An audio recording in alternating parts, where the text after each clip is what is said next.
Hi, Lou Manfredini, ACE's home expert, and in this video we're going to teach you how to install a carbon monoxide detector in your home.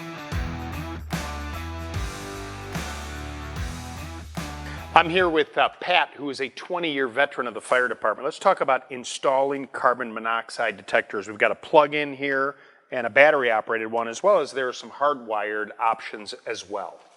Correct.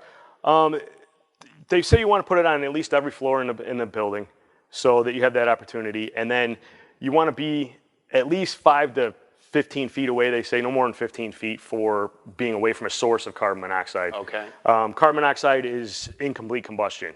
So your sources typically would be a fireplace, your stove, a furnace, anything that has a flame. And as far as installing them, you know, they have the battery operated ones. They've come a long way.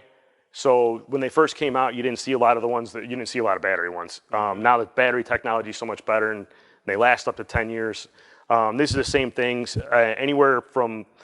say anywhere from 5 to 7 years.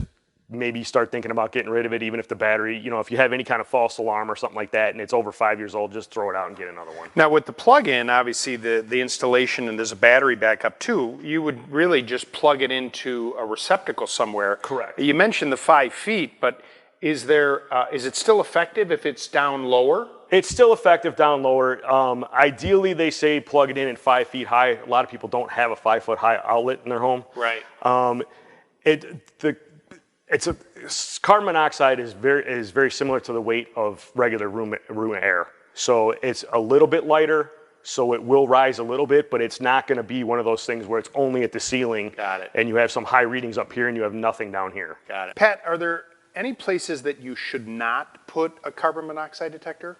You don't want to be too close to your source of CO because otherwise you're getting a lot of false readings. If you're right next to the furnace, or sometimes you see people that'll plug it in on the furnace, right next to the furnace where the furnace is plugged in, and then every time the thing cycles and turns on, you run the risk of getting a false reading. Right, and then that's scaring everybody for no reason. It's scaring everybody, right. And that's it. If you'd like more information, please go to our website, acehardware.com, and subscribe to our YouTube channel.